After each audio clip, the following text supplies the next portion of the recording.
안녕하세요. 대리효도와 효도가 뭔지도 제대로 구분 못하는 남편과 결국 이혼을 하게 되었습니다. 저와 남편은 어릴 적에 한 동네에서 자란 사이였어요. 집안끼리 서로 알고 지내던 사이는 아니었지만 동네가 좁았다 보니 이야기는 몇 번 들어봤던 집이었죠. 게다가 시댁이 당시 동네에서 엄청 유명한 집이었거든요. 다만 좋은 쪽으로 유명한 건 아니었어요. 한동안 동네 사람들 입에 오르내리게 만든 사건이 하나 있었는데 그게 지금은 연락도 되지 않는 남편의 친아버지가 당시 다른 사람과 눈이 맞아서 야반도주를 해버린 사건이었죠. 그냥 바람나서 집 나간 거면 며칠 구설수에 오르내리다 말았을 일인데 문제는 눈이 맞았다는 그 상대방이 다른 사람도 아니고 저희 시어머니의 오촌이모 되는 분이라는 게 문제였죠. 학렬상 시어머니한테 이모이긴 하지만 나이 차이가 5살인가 밖에 나지 않았다고 해요. 동네가 좁았을 뿐 집성촌도 아니었고 그냥 우연찮게 한 동네 살았다 뿐이지. 사실 친척관계라도 시어머니와 그분이 집안끼리도 썩 친한 관계조차 아니었답니다. 시어머니도 남편도 그때의 사건에 대해선 입도 뻥끗하지 않는데도 제가 이 정도까지 알고 있다는 건 당시에도 어렸던 제가 이 정도로 자세하게 기억할 만큼 유명한 사건이었기 때문입니다. 아무튼 그 사건을 계기로 시어머니는 동네 사람들 보기 쪽팔려 어떻게 살겠냐며 어디 먼 동네로 이사를 가게 되었죠. 당시 제가 남편하고 나이차도 있었고 집안끼리도 친한 사이도 아니었다 보니 그렇게 이사를 떠나간 뒤로는 소식도 모르고 살아왔어요. 그런데 성인이 되면서 우연찮은 기회로 재회를 하게 되었던 거죠. 처음에 서로를 알아봤던 것도 아니었고요. 연애 시작 후 그냥 이런저런 이야기하면서 과거에 어느 동네 살았었다 하는 이야기를 나누다가 그때서야 남편 집안이 한 동네에 같이 살았던 그 소문의 집이라는 사실을 알게 되었어요. 저나 남편 두 사람 다 그때의 일은 전혀 개의치 않았습니다. 20년이나 더 지난 일이기도 하고 사실 남편 아버님이 잘못한 거지 시어머니는 따지고 보면 피해자나 마찬가지였잖아요. 게다가 저희 집도 남편네가 이사를 떠나고 얼마 지나지 않아서 더 좋은 환경에서 저를 공부시키겠다는 이유로 서울로 이사를 했어요. 어릴 적에 살았던 그 동네는 더 이상 저희한테는 아무 관련이 없는 동네나 마찬가지였으니 저희가 연애를 하는 데 있어서 그때의 일이 저희 관계에 영향을 주는 일은 없었죠. 아니, 없다고 생각했다는 말이 더 맞는 말이겠네요. 남편과 연애를 시작하고 1년쯤 지났을 때 양가에서 저희가 연애를 하고 있다는 사실을 알게 되었습니다. 저나 남편이나 결혼할 나이이기도 했고 저희 집에서도 제가 연애한다는 걸 알게 되니 이번에는 결혼을 하는 거냐며 알게 모르게 압박을 주기 시작했죠. 마침 그때쯤 남편도 저와 결혼을 하고 싶다는 이야기를 꺼내왔고요. 저도 남편이랑 연애하면서 결혼에 대해서 진지하게 생각해봤던 적도 몇 번 있었다 보니 그렇게 자연스럽게 결혼 준비를 시작했어요. 시어머니도 아들이 결혼한다니 엄청 기뻐하셨는데 문제는 처음 결혼 허락을 받는다고 인사를 드리러 갔던 날 저희가 같은 동네에 살았다는 사실을 알게 된 순간부터 시어머니의 반응이 180도 달라졌습니다. 남편 딴에는 인연도 이런 인연이 없다는 식으로 너스레를 떨면서 꺼낸 말이었는데 시어머니 입장에서는 그때의 그 과거가 동네 사람들 입에 오르내리던 그 시절이 트라우마처럼 남아있었기에 결코 환영을 할 수 없었던 상황이었던 거죠. 저야 워낙 꼬맹이 시절이었으니 그렇다 치더라도 저희 부모님은 시어머니와 같은 세대였고 시어머니 입장에서는 사실관계를 떠나서 당신을 두고 뒤에서 호박씨를 까던 동네 사람들 중에 한 명처럼 느껴졌을 테니까요. 그날 대놓고 이 결혼을 허락 못한다는 식으로 말을 하지는 않으셨지만 저희 집과 사돈을 맺기 꺼려한다는 느낌을 받았어요. 이제 결혼은 물 건너갔구나 그런 생각까지 들었습니다. 연애하는 내내 본인은 아니라고 부정했지만 시어머니를 향한 남편의 애틋함은 남달랐거든요. 어머니가 아버지도 없이 혼자 힘으로 나를 키우는데 엄청 고생하셨다 하는 이야기를 몇 번 했었고 나도 이제 다 컸으니 어머니가 이제 당신 행복을 찾으시면 좋겠다는 식으로 자주 말을 했었어요. 만약에 시어머니가 이 결혼은 허락할 수 없다고 나오면 아마도 남편은 시어머니 뜻을 거스르지 못하겠구나 싶었고 상견례 날짜를 정해야 하는데 도통 날짜를 주지 않았던 시어머니를 보니 제 예상이 어느 정도 맞았구나 싶었어요. 하지만 제 예상을 깨고 남편은 저와의 결혼을 포기하지 않았고 시어머니를 설득해냈습니다. 자식 이기는 부모 없다고 결국 결혼을 허락해 주셨어요. 그렇게 양가 상견례를 하게 되었죠. 상견례 당일 시어머니는 콕 집어서 다른 건 몰라도 그때 당시 같은 동네에 살았던 사람들은 되도록 결혼식에 부르지 않았으면 좋겠다는 식으로 먼저 말을 꺼내왔어요. 저희도 얼마 지나지 않아서 이사를 갔고 아직까지 연락을 하고 지내는 사람들은 없으니 크게 걱정 마시라는 친정어머니의 대답을 듣고 시어머니도 많이 안심하는 눈치였습니다. 상견례 후 친정어머니께서는 시어머니가 제가 같은 동네 살았던 사람이라서 무작정 결혼을 반대하는 건 줄 알았는데 결혼식장에 동네 사람들 다시 만나는 게 싫어서 저랬던 거였구나 하고 다행이라고 하셨죠. 괜히 반대하는 결혼 억지로 시켜서 귀한 딸 시어머니 눈치 보면서 살게 만드는 거 아니냐고 내심 걱정을 하셨다고 하시더라고요. 별거 아닌 이유였지만 어머니 반대에도 끝끝내 결혼 허락을 받아낸 사위도 든든하고 우리 딸 이쁨 받으며 행복하게 사는 일만 남았다고 좋아하셨어요. 그렇게 남편과 결혼을 하게 되었습니다. 친정어머니 말처럼 저도 똑같이 순탄한 결혼 생활을 하게 될 줄 알고 있었어요. 하지만 결혼을 하고 얼마 지나지 않아서부터 그 생각이 틀렸다는 걸 뼈저리게 느끼게 되었습니다. 시어머니 성격이 정말 보통이 아니었거든요. 제가 같은 동네에서 살았던 말았던 시어머니 과거를 알았던 몰랐던 간에 그냥 인간적으로 볼 때 심적인 여유가 전혀 없이 날카롭기만 한 사람이었어요. 오죽하면 남편 아버님이 얼마나 시달렸으면 야반도주까지 하게 되었을지 이해가 된다 싶을 정도였습니다. 운 나쁘게도 마침 눈 맞은 상대방이 시어머니의 오촌이 모였을 뿐 그 누구였어도 다른 사람 찾아서 새살림 차릴만도 하다 싶을 정도로 사람을 숨도 못 쉴 정도로 압박하는 그런 능력이 있는 분이셨죠. 어머님과 저 사이에서 중간 역할 하나만큼은 제대로 해줄 거라고 믿었던 남편마저 결혼하고 나니 곧바로 태도를 달리했죠. 시어머니와 저 사이에 무슨 일이 생기거든 무조건 아랫사람인 며느리가 숙이고 들어가는 게 맞다는 식으로 문제를 직면하지 않고 피하려고만 해왔어요. 제가 뭐 대단한 걸 바란 것도 아니었습니다. 자기 어머니 끔찍하게 생각해주는 효자 아들이었다 보니 신혼집도 시댁에서 가까운 곳으로 구했었어요. 그 덕에 일주일에 최소 3번은 시댁에 다녀와야 했고 남편 편하게 들어누워 쉬는 동안에도 저는 시어머니를 대신해 시댁 집안일을 대신 해야 했습니다. 시대가 요즘 같지 않았던 제가 며느리돌이를 하는 게 당연하게 여겨지던 때였다 보니 시댁에 자주 들락거리며 집안일을 해야 했던 것에 불만을 가졌던 건 아닙니다. 다만 시어머니는 제가 좋은 마음으로 도와드려도 단 한 번을 제가 해놓은 결과물을 만족해하는 법이 없으셨죠. 콩으로 메주를 쓴다고 해도 일단 며느리 손길이 닿기만 하면 콩이 아니라 파트로 하는 거라고 잔소리를 늘어놓는 시기였습니다. 시어머니한테서 인정을 받고 싶던 것도 아니었고 칭찬 한마디 안 해주는 게 서운했던 게 아니었죠. 단지 남편이 시어머니가 저렇게 말도 안 되는 걸로 저한테 생트집을 잡고 저를 못살게 굴 때 그때 한 번만 제 편에 서서 어머님께 한마디만 해줬었으면 싶었어요. 정말 별것도 아니었는데 남편은 제가 그런 말을 할 때면 다른 며느리들도 다 하는 건데 뭐가 그렇게 유난이냐. 우리 어머니 같은 시어머니도 따로 없다고 직장 동료 누구 이야기를 하면서 시어머니 모시고 살면서 고된 시집살이를 참는 사람들도 있는데 너 정도면 운 좋은 줄 알라는 식으로 제게 참고 살기를 강요했습니다. 참고 넘어가서 끝날 일이었으면 참았겠죠. 처음에는 저도 참아도 보고 한 귀로 듣고 한 귀로 흘려보려고 해보고 제가 할 수 있는 방법을 총동원했었어요. 하지만 그렇게 하면 할수록 시어머니는 제가 꼬리를 내렸다고 생각하셨던 건지 저에게 더 모질게 굴기 시작했죠. 지성이면 감천이라고 언젠간 제 진심을 알아주지 않겠나 생각하며 최선을 다했지만 그런 마음가짐도 점점 옅어지기 시작했어요. 한때는 그냥 확 이혼을 해버릴까 하는 생각을 가졌던 적도 있었죠. 요즘이야 또 이혼한 게 흠이 아니라고 하지만 그 당시는 사회적 분위기가 전혀 그렇지 않았거든요. 그땐 이미 아이들이 태어난 뒤였다 보니 이혼녀 딱지 달고 애 키우며 받을 주변의 시선도 또 아이들이 견뎌내야 할 주변의 손가락질도 걱정이 돼서 그렇게 할 수가 없었습니다.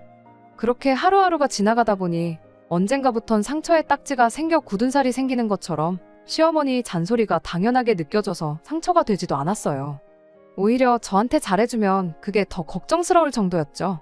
그렇게 되고 나서부터는 시어머니가 무슨 말을 해도 덤덤하게 받아들일 수 있었고 그리고 아이들이 어느 정도 자라고 나서는 일부러 직장을 구해서 맞벌이 생활을 시작했습니다. 일 핑계로 매일같이 들락날락해야 했던 시댁에도 발길을 최대한 끊기 시작했고요. 불행이라고 해야 할지 다행이라고 해야 할지 당시 남편이 회사에서 간당간당하던 시기라 제가 일하는 걸 막을 수 있는 사람은 아무도 없었습니다. 맞벌이를 시작하면서 저도 바쁜 삶을 살아야 했다 보니 시댁에 관련된 일에 관해선 전부 남편 보고 알아서 하라고 했어요. 남편에게서 경제적으로 독립을 했다. 뭐 그런 거창한 이유 같은 건 하나도 필요 없이 딱 하나 시어머니 때문에 받아야 할 스트레스가 사라지게 된 게 제일 좋았습니다. 다만 맞벌이하면서 경제적으로 조금 숨통이 트이게 되니 남편이 시어머니한테 물심양면적으로 퍼주는 건 열받는 일이긴 했네요. 그래도 이제 나도 버니까 그냥 그 얼마 안 되는 벌이로 내면의 평화를 샀다고 생각하자 하고 말기로 했습니다. 그렇게 지금까지 여태껏 잘 살아왔어요. 매주 몇 번씩 시댁 가서 시달리고 잔소리 듣고 하는 일이 없으니 시어머니와 관계도 그럭저럭 나쁘지 않았죠. 물론 거기에는 남편이 매달 100만 원씩 퍼주던 금전적인 지원이 있기도 했지만 만족스러운 나날들이었어요. 아이들도 엇나가지 않고 제 속 한번 썩히지 않고 착하게 자라주었고요. 그런데 지난해 여름부터 다시 시어머니한테서 전화기에 불이 나게 연락이 오기 시작했습니다. 맞벌이 시작한 이래로 시어머니 부양을 가장한테 떠넘긴 게으른 며느리라며 개인적으로는 연락 한 통 없으셨던 분이 노안이 어쩌고 저쩌고 하면서 오늘은 여기가 아프다, 오늘은 또 저기가 아프다 하면서 앓는 소리 죽는 소리를 쉴 틈 없이 해대셨어요. 예전이었다면 꼼짝도 못하고 앓는 소리 끝까지 다 들었겠지만 저도 예전에 제가 아니었으니 한마디 했죠. 어머님 아프시면 병원에를 가셔야지 저한테 전화하신다고 아픈 게 없어지냐고요. 집 근처에 병원이 없는 것도 아니고 큰 병원 가고 싶으면 애들 아빠한테 연락하셔서 한번 날 잡고 다녀오시라 했습니다. 하지만 이런 제 대답에도 시어머니는 아랑곳하지 않고 몇 날 며칠을 몸이 안 좋다는 이야기로 계속해서 전화를 해대셨어요. 견디다 못한 제가 남편한테 어머님 모시고 병원 좀 다녀와 보라고 일하는데 전화 받는 것도 이제 눈치 보여서 못하겠다고 한마디 했습니다. 남편 직장 특성상 중간에 시간을 비우기가 어려운 상황이라는 건 저도 알고 있었어요.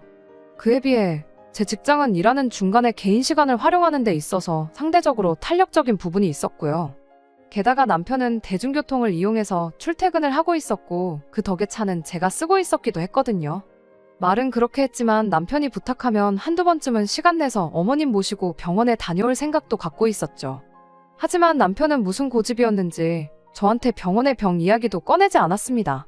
처음엔 저도 남편이 시어머니가 꾀병을 부리고 있다고 생각하고 있나 보다 하고 대수롭지 않게 여겼습니다. 하지만 시어머니의 앓는 소리는 끝나지 않았어요. 오히려 하루에도 두세 번씩 전화가 오는 등 더 심해지기 시작했습니다. 남편이 부탁해오길 기다리다간 제가 제명에 못 살 것 같아서 결국 제가 포기하고 시어머니한테 병원 예약해 놓을 테니 저랑 한번 다녀오시자 말을 꺼냈습니다. 그런 제 제안에 시어머니는 너는 눈치가 없는 거냐 아니면 알고도 모르는 척을 하는 거냐 하면서 한마디를 하더군요. 저도 마지못해 가자고 꺼낸 말이었고 본인이 안 가겠다는데 제가 억지로 끌고 갈 필요도 없어졌으니 오히려 잘 됐구나 싶었죠. 길게 설명할 것도 없이 그럼 병원에 가야 할 정도로 아프신 건 아닌 것 같으니 그렇게 알겠다고 말하고 그냥 전화를 끊어버렸어요. 성한 곳이 하나도 없이 여기저기 다 아프다 하시면서 병원은 안 가시겠다는데 제가 뭐 어떻게 해드릴 수 있는 게 없잖아요? 병원 모시고 가겠다는 말 정도면 충분히 제 할 도리는 다 했다 싶었고 그 뒤로 시어머니한테 걸려오는 전화는 전부 무시해버렸습니다. 이따금씩 전화 한 통 받아서 병원 가시고 싶으면 그때 전화하시라고 대답하기도 하고 바빠서 통화 못한다 그러고 다시 끊어버리는 식으로 시어머니와 전화통화를 최대한 피했어요. 이것도 처음엔 말 못할 만큼 스트레스였는데 워낙 시어머니 이러는 거에 이골이 났다 보니 익숙해지더라고요. 나중에는 제가 너무했나 싶은 죄책감마저 사라지더군요. 그런데 시어머니가 그동안 그렇게 몸성한 곳이 없다고 불평을 하던 게 사실은 제 입에서 직접 모시고 살겠다는 그 말 한마디를 듣기 위해 꺼낸 밑밥이었다는 걸 알게 되었습니다. 저런 식으로 시어머니 연락을 피하기 시작한 지 2달이 조금 안 되었을 때쯤 남편이 저한테 합가 이야기를 먼저 꺼내왔거든요. 어머니 몸이 예전 같지가 않으신 것 같은데 이제 우리 집에서 모시고 살면 어떻겠냐고 말이죠. 난데없는 합가 제안에 어이가 없었죠. 이제 애들 둘 다 대학 보내고 저도 제 나름의 커리어 쌓으면서 편하게 살 때가 되었는데 내가 무슨 부귀영화를 누리자고 이제 와서 시어머니를 모시고 살겠냐고 직설적으로 대답했어요. 애들 대학 보내고 이제 제 인생 사는 건 둘째치더라도 그동안 시어머니와 저희 관계를 생각해보면 가당치도 않은 이야기였기도 했고요. 그런데 남편 반응이 정말 어이가 없었습니다. 제가 그렇게 나올 거라고는 생각도 못했다는 표정으로 아무 말도 못하고 멀뚱멀뚱 저만 쳐다보고 있더라고요. 뭘 사람을 그런 표정으로 보고 있느냐고 여태까지 어머님하고 나하고 관계 생각해보면 당연한 거 아니냐고 따져 물었더니 뭐가 마음에라도 안 드는 것 마냥 어금니만 꽉꽉 깨물고 있다가 입을 열더군요. 남편은 혹여나 제 심기라도 건드릴까봐 눈치 보면서 조심조심 말을 꺼냈지만 막상 제가 시어머니를 모셔야 하는 이유는 설명 못하고 이상한 딴소리만 주절주절 거리기 시작했어요. 어머님이 요즘 몸이 안 좋으신 건 너도 잘 알고 있지 않느냐면서 핸드폰으로 주섬주섬 뭘 검색하더니 지나간 뉴스를 하나 틀어주더라고요. 뉴스는 노인 고독사에 관한 기사였어요. 어머니 건강이 예전 같지 않은데 혼자 저렇게 지내고 계신 거 보면 마음이 찢어지듯 아프다면서요. 우리가 예전처럼 시댁에 자주 왕래하는 것도 아니지 않느냐며 요즘 부쩍 외롭다는 말도 자주 꺼내시는데 둘째도 대학 가고 그러니 집에 방도 남지 않냐며 이참에 어머님 오시라고 해서 같이 살면 좋겠다 하면서 대놓고 합가하자는 말을 하더라고요. 이 사람이 지금 무슨 소리를 하는 거래? 하는 표정으로 아무 대답도 안 하고 남편 얼굴만 멀뚱멀뚱 쳐다만 보고 있었죠. 제가 무반응으로 나오니 남편은 점점 똥줄이 타기 시작했는지 온몸을 베베꼬면서 나름대로 이유를 만들어 보려고 노력하더라고요. 우리 어머니가 올해로 나이가 몇인데 살아봐야 얼마나 더 사시겠냐며 괜히 이렇게 따로 지내다가 만에 하나 어머니가 어떻게 잘못되시기라도 한다면 나도 나지만 네 마음도 편하겠냐고 하더라고요. 그래서 무슨 말하는지 알겠다고 당신 말이 다 맞다고 동의해줬어요. 가뜩이나 가족이라고는 당신 하나밖에 없고 아들 하나만큼은 그렇게 끔찍하게 생각하시는 분이지 않냐고 당신 마음 다 이해한다고요. 아들 혼자 보내고 20년 동안 혼자 지내셨는데 이제 자식돌이 할 때가 된 건 맞는 말이라고요. 똥마려운 강아지 마냥 온몸을 베베꼬면서 이 말 저 말 짜내기만 하던 남편 얼굴 표정이 입에 귀에 가서 걸리는 게 다 보이더라고요. 일단 첫째가 내년에는 군대를 가야 할 테니 그 방을 비워서 어머님 쓰라 그러고 애들은 그때까지 한 방을 쓰게 해야겠다면서 짐부터 빼야겠다고 하길래 애들 짐을 왜 빼냐고 당신 짐이나 빼라고 한마디 해줬습니다. 남편이 안방을 비워드리자는 거냐고 그럼 우리는 어디서 자냐고 묻길래 안방을 비우긴 뭘 비우냐고 했죠. 방에 가서 당신 짐이나 빼오라고요. 일단 급한 것만 챙겨서 시댁으로 가라고 나머지는 집 가까우니까 당신이 와서 직접 챙겨가던지 하고 빠른 시일 내로 짐 전부 다 빼라 그랬어요. 남편이 어머님 모시는데 내 짐을 왜 빼냐고 하길래 어머님 모시고 살고 싶다고 당신이 당신 입으로 말하지 않았냐고 바로 대답해줬네요. 아무리 첫째가 군대를 가도 그렇지 오빠하고 여동생하고 한 방을 쓰게 만드는 게 말이나 되냐고요. 혼자 지내시는 어머님이 걱정되면 당신이 직접 가서 모시면 되는 거 아니냐고. 나도 당신 이야기 들어보니 우리 친정부모님 생각이 나서 안 되겠다고.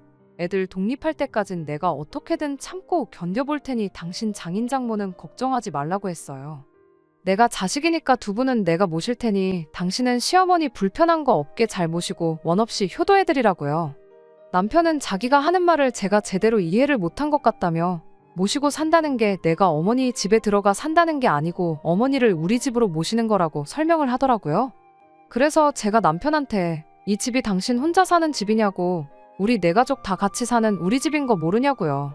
그런 중요한 일을 혼자 결정하는 것도 어이가 없고 싫다는데도 꼭 모셔야겠다고 하는데 이 일로 가족들끼리 얼굴 불키를 만드는 것보다 당신 혼자 어머님 댁에 들어가서 사는 게 훨씬 더 좋은 방법 아니겠냐고 한마디 해줬습니다. 남편이 제 말에 꼬투리를 잡더니 그럼 이 집이 네 혼자 집이냐고 애들 의견도 한번 들어보자고 하면서 언성을 높이더니 방에 있던 애들을 거실로 다 불러내는 겁니다. 안방에서 남편하고 이야기를 나누고 있긴 했지만 애들도 눈치가 있으니 무슨 이야기 하는지 대충은 알고 있었을 거예요. 거실에 모이자마자 하나같이 입을 모아서 할머니랑 같이 살고 싶지 않다고 딱 잘라서 말을 해주더군요. 어머님이 그래도 손주인 애들한테는 저한테 하는 거와는 다르게 참 잘해주시긴 했어요. 남편도 그걸 알고 그걸 믿고 애들한테도 의견을 물어보자고 했던 거였겠죠. 다수결로 저를 찍어 누를 수 있다고 믿었나 본데 잘해주신 건 잘해주신 거고 애들도 커가면서 제가 시어머니한테 어떤 대우를 받으며 지냈는지 그리고 남편이 시댁에 가서 얼마나 아무것도 안 하고 저 혼자만 부려먹었는지 직접 두 눈으로 보고 커왔으니 시어머니를 이 집에 모셔서 함께 살게 된다면 집안 분위기가 말도 못하게 삭막해지겠다는 걸 누구보다 잘 알고 있었습니다. 그리고 뭐 아무리 첫째가 곧 군대를 간다고 해도 2년도 안 되는 짧은 기간인데 방 하나를 시어머니한테 비워주고 아무리 남매라고 해도 20살이 넘었는데 여태껏 따로 방 쓰다가 다 커서 방 하나를 같이 써야 한다는 사실도 엄청 싫었을 거예요. 남편이 할머니 모시고 사는데 불만이 있냐 없냐를 묻기도 전에 딱 잘라서 대답을 해주는데 제 속이 다 후련하더라고요. 남편이 할머니가 니들한테 그동안 얼마나 잘해줬는데 니들이 그럴 수가 있냐며 배은망덕하다고 입에 개거품을 무는데 딸아이가 남편한테 한마디 하더군요. 할머니가 자기들한테 잘해주셨던 만큼 엄마인 저에게도 똑같이 잘해주셨으면 반대 안 했을 거라더라고요. 할머니랑 같이 산다고 해서 아빠가 이 집에서 달라질 건 없지만 엄마는 아니지 않냐고요. 매일 엄마가 할머니한테 시달리면서 살게 뻔한데 그걸 알고도 모시고 살자고 하면 그거야말로 엄마한테 배은망덕한 자식이 되는 거 아니겠냐는데 20살 딸아이 말 한마디에 아무 반박도 못하고 아무 말도 못하는 남편을 보니 정말 그 맛이 깨소금 맛이었네요. 남편한테 애들 생각도 나랑 똑같은 것 같은데 더 이야기할 게 있냐고. 짐 챙기는 거 도와줄 테니까 베란다 가서 가방이나 꺼내오라고 했네요. 세상 다 잃은 표정으로 멍하니 있더니 가방 꺼내오라는 말에 혼자 급발진을 해서는 악담을 쏟아내기 시작하더군요. 너는 안 늙는 줄 아냐. 애들이 뭐를 보고 배우겠냐고. 나중에 너도 똑같이 보살핌이 필요할 때 오늘 일을 후회하게 될 거다 하면서요. 당신 여태 누구랑 대화하고 있었냐고. 어디 혼자서 딴 데 다녀왔냐고 바로 받아쳐줬죠. 당신은 당신 소원대로 시어머니 모시고 나는 친정부모님 모시겠다고 하지 않았냐. 당신이 원하는 대로 자식이 부모 책임지는 모습을 보여줬는데 혼자 딴소리를 하고 있냐고요. 애들 앞에서 이 문제로 나도 더 투닥거리기 싫으니 얼른 가서 짐이나 싸라고 했습니다. 짐 싸는 거라도 도와주려고 했는데 이제 도와줄 마음도 싹 사라졌으니 혼자 하라 그러고 저 혼자 밖으로 나왔습니다. 애들이 같이 가자고 따라 나오려고 했는데 그래도 애들 아빠인데 너무 비참해지지 않을까 싶어서 따라 나오지 말라고 했죠. 저 혼자 밖에 나가서 바람 좀 쐬면서 이런저런 생각을 많이 했어요. 남편이 조금 불쌍하다 싶기도 했지만 또 제가 참고 넘어가 봤자 같은 일로 골머리 썩을 게 뻔한데 그냥 더는 생각하지 않기로 했죠. 그러던 중에 애들한테 전화가 왔어요. 집에 빨리 좀 와야겠다고요. 저 나가자마자 남편도 곧바로 밖에 나갔는데 집에 할머니를 모셔왔다네요. 부랴부랴 집에 들어가 보니 시어머니가 현관문에서부터 저를 아주 잡아먹을 듯이 노려보고 있더군요. 어쩐 일로 오셨냐 물으니 어디 감히 마누라가 남편을 내쫓을 수가 있냐며 다짜고짜 제 머리채를 낚아채더군요. 난데없는 상황에 당황스러웠는데 다행히 애들이 뜯어말려줘서 금방 풀려날 수 있었습니다. 그 와중에도 남편은 지 엄마 뒤에 숨어서 팔짱 끼고 이 상황을 지켜보고 있더군요. 당해도 싼이 당한 거라는 표정을 짓고 있으면서요. 저도 며느리이자 애들 엄마로서 그러면 안 된다는 거 인정하지만 머리채까지 잡힌 마당에 20년 넘는 세월 쌓여왔던 감정이 폭발해서 한마디 했어요. 그럼 뭐 남편을 내 손으로 내쫓을 게 아니라 어머님처럼 제 발로 집 나가게 만들었어야 했었던 거냐고요. 시어머니 잊고 싶은 아픈 기억을 후벼판 건 제가 100번 잘못한 게 맞습니다. 시어머니도 제가 저렇게 나오니 충격이 컸었나 봐요. 어쩔 줄 몰라 하면서 저한테 고래고래 소리 지르다가 너 같은 걸 며느리로 들인 내 잘못이다 외치며 빠른 시일 내로 이혼 서류 작성해 보내줄 테니 마음의 준비나 단단히 하고 있으라고 큰소리치고 남편 데리고 나가셨죠. 한바탕 전쟁통을 방불케 하는 상황을 겪고 나니 온몸에 힘이 쭉 빠지더군요.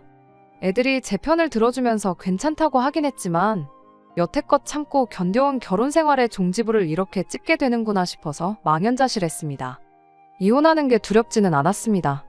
말 맞다나 재산이야 공평하게 반반 나누면 그만이고 애들도 다 커서 자기 앞가림은 할 수 있는 상황이었고 친정부모님도 계시고 저도 제 직장이 있는데 먹고 사는 걱정은 하나도 되지 않더군요. 다음 날이라도 당장 이혼 서류 작성해서 가져올 줄 알았는데 한 달이 지나도록 남편도 시어머니도 저희 집에 코빼기도 비추지 않았어요. 먼저 연락하고 싶은 마음은 없었기에 아무 때나 가져오라는 심정이었습니다. 차라리 바로 다음날 왔었으면 저도 다시 고민하고 또 고민해봤을 텐데 한 달이 넘도록 시간을 주니 오히려 차분하게 마음 정리할 여유가 있더라고요. 그래서 저도 이혼을 하는 걸로 완전히 마음을 굳히게 되었죠. 마음 정리하고 일주일이 채 안 되었을 때 퇴근 후에 여느 때처럼 저녁 식사 차려놓고 애들하고 밥 먹고 있는데 현관문 열리는 소리가 들려왔습니다. 남편이었어요. 무슨 일이라도 있었냐는 듯이 자연스럽게 자리에 앉더니 밥을 달라고 하더군요. 아무 말도 안 하고 묵묵히 밥을 다 먹고는 자연스럽게 안방 침대에 들어가서 드러눕는데 이혼 서류를 가져온 것도 아니고 사과를 하는 것도 아니고 뭐 하자는 건가 싶더라고요. 남편한테는 말도 꺼내기 싫어서 시어머니한테 전화해 어머님 아들이 왜 우리 집에 와 있는지 모르겠다고 오셔서 데려가시든지 하셔라 제 할 말만 전하고 전화 끊어버렸습니다. 1분도 안 걸려서 시어머니한테 다시 전화가 왔어요. 저한테 미안하다고 하시더니 이제 할 만큼 하지 않았냐고 하면서 남편과 화해를 하랍니다. 이혼시킨다고 하시더니 왜 이제 와서 말을 바꾸시냐고 나는 내 마음 바꿀 생각이 없다고 말했어요. 어머님은 다 늙어서 효도받아야 할 상황에 당신이 아들 뒷바라지를 해주게 생겼냐고 그냥 원래 살던 대로 혼자서 편하게 지내고 싶으니 이제 와서 남편을 다시 데려가랍니다. 합가하자고 난리칠 땐 언제고 소원대로 합가시켜줬더니 이제 와서 마음을 바꾸시면 어떡하냐. 남편만 혼자 보낸 게 아니라 우리 집에 들어와서 사셨어도 한 달 만에 이렇게 마음을 바꾸셨을 거냐 따지니 아무 말도 못 하시더군요.